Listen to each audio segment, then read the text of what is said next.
जटाओं का महत्व क्या है?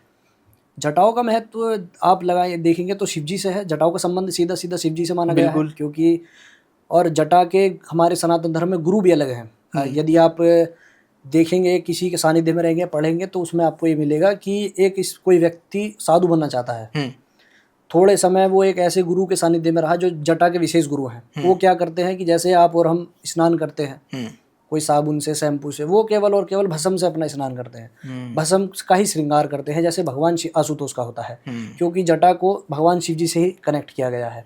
वो अपने जटाओं में भी भस्म लगाते हैं, तो जो बाल हैं, बाल ही धीरे धीरे स्वतः जटा के रूप में परिवर्तित हो जाते हैं। वो ये दर्शाते हैं कि आपके जीवन में क्या त्याग है, क्या तपस्या है, आप इस भौतिक जगत के दिखावे से दूर हो चुके हैं। वो ये चीज़ें दिखाता है, वो दर्शाता है ये सब।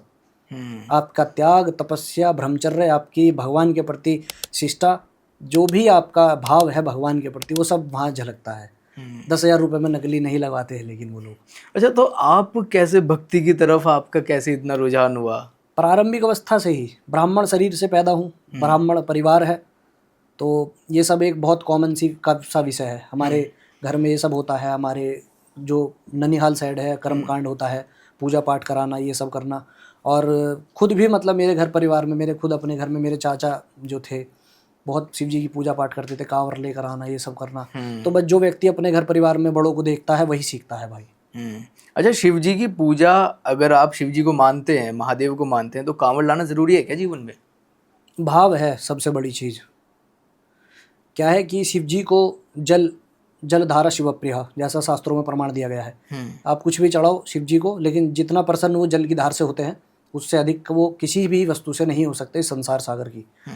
इसी को रिलेट करके लोग गंगा माता का जो पवित्र जल है उसको लेकर आते हैं, पूरे भाव के साथ जो लेकर आता है सफल उसी का होता है। लेकर तो आज के समय में बहुत दुनिया कुछ कुछ आ रही है, लेकिन जो पूरे भाव, सच्ची श्रद्धा, पूरी पवित्रता के साथ उस पावन जल को पवित्रता के साथ लेकर आता है, उसी की तपस्या सिद्ध होती है भाई। अच्छा, जैसे भी नवरात्रि भी आने वाले हैं, है ना, तो नवरात्रों में शिव जी का क्या महत्व है?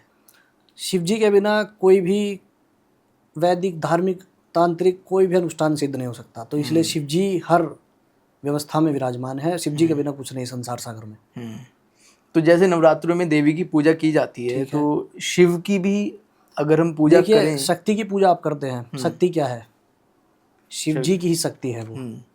शिव जी के ही वाम भाग में विराजमान माता सती है, माता पार्वती है। तो जब आपके मेरे शरीर का कोई एक भाग है, तो यदि आप किसी एक भाग को नहीं पूजेंगे, यदि आप पूजेंगे तो दोनों स्वरूपों में पूजेंगे। तो यदि आप पूज रहे हैं तो आपके मन में भाव नहीं आना चाहिए कि केवल आप देवी की आराधना कर रहे हैं। वो देवी शिव जी की शक्ति है। तो आप पूजा पाठ किसी की भी करें, वो क्या है कि मन में भाव ये आना चाहिए कि शिव शक्ति दोनों विराजमान है इस स्वरूप में। यदि आप शिव जी की पूजा करते हैं तो शक्ति उनसे अलग नहीं है, शक्ति की करते हैं तो शिव जी उनसे अलग नहीं है। अच्छा आचार्य जी, मैं आपको देख रहा हूँ, ये आपके गले में मालाएं हैं, तो मैं थोड़ा सा इनके बारे में जानना चाहता हूँ जी। किस इनके पीछे क्या महत्व है कि ये माला आपने पहनी हुई है? आपने रुद्राक्ष की ये हाथ में भी डाली हुई है, आपने गले में ये कंठी बोले, माला बोले, मुझे तो इतना ज्ञान नहीं है। ये भैरव बाबा का कंडा बोलते हैं इसको। हाँ। भैरव बाबा जैसे हम साधना करते हैं, किसी प्रकार की कोई नकारात्मक शक्ति आपके ऊपर अपना प्रभाव ना डाले, उसलिए होता है। और रुद्राक्ष तो क्या है कि ये श्रृंगार है शिव जी का, और हम शिव जी से प्रेम करते हैं तो ये हमें पहनना ही हमारे लिए शोभायमान है ये। अच्छा, थोड़ा सा ना तिलक के बारे में बताएं जी। जैसे आपने तिलक लगाया हुआ है, तो ये कौन सा तिलक होता है? और जो बहुत सारे तिलक हम देखने के लिए मिलते हैं, टीका देखने के लिए मिलता है कि हम अगर वृंदावन में जाएं तो वृंदावन में भी बहुत सारे, जैसे संत हो गए वो अलग तरीके का लगाते हैं, कथावाचक हो गए वो अलग तरीके का लगाते हैं, है ना। तो इनके बारे में थोड़ा सा बताएं, तिलक कितने प्रकार के होते हैं और इनका महत्व क्या होता है? देखिए, अलग अलग संप्रदाय है हमारे समाज में। जैसे कि ये त्रिपुंड है तो ये शैव संप्रदाय से है, यानी कि शिव जी के जो उपासक होते हैं वो इसको, जो शिव जी शैविज्म जो है वो प्रदर्शित करता है। और जो शाक्त होते हैं, यानी जो देवी के उपासक होते हैं, उस संप्रदाय के होते हैं, वो हल्की लाल तिलक की बिंदी लगाते हैं। जैसा आपने पूछा, मथुरा वृंदावन में आचार्य लगाते हैं, वो उधर पुंड्र लगाते हैं, यानी कि भगवान नारायण का चरण कमल वो लगाते हैं अपने मस्तक पर। तो ये सब क्या है कि ये एक आपकी आइडेंटिटी है कि आप कौन से समाज से आते हैं और कौन से देव की आप जो है उपासना करते हैं। तो ये आपका एक चिन्ह है कि यदि आप त्रिपुंड धारण करते हैं, गले में रुद्राक्ष है, हाथ में रुद्राक्ष है, तो किसी को बताने की जरूरत नहीं है कि आप शिव जी के उपासक हैं। आपकी जो पहचान है खुद ही जो है समाज में जानी जाएगी कि आप शिव जी के उपासक हैं। यदि आप इसी प्रकार से त्रिपुंड ये उधरपुंड लगाते हैं तो आपकी जो पहचान है अपने आप ही समाज में दिख जाएगी कि आप जो है नारायण के उपासक है, भगवान श्री कृष्ण के उपासक है। तो और इनका महत्व ये है कि जब आप किसी भी पंथ से हैं, उस पंथ का आपके गुरु का दिया हुआ जो भी आप चिन्ह रूप या जो तिलक है धारण करते हैं, तो ऐसे व्यक्ति की जब भी मृत्यु होती है तो उसे यम के पार्षद लेने नहीं आते, उसे स्वयं भगवान के ही पार्षद लेने क्या आते हैं। बात है। ऐसा हमारे शास्त्रों में और विद्वानों का कथन है।